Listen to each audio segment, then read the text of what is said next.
Dahil ba ako'y mahirap lang, kaya ako ginaganito. Tingin sa akin ay hindi tao, pinaparis sa isang basahan.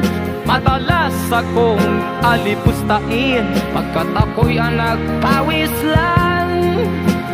Di man lang nila iniisip na ako ay nasasaktan.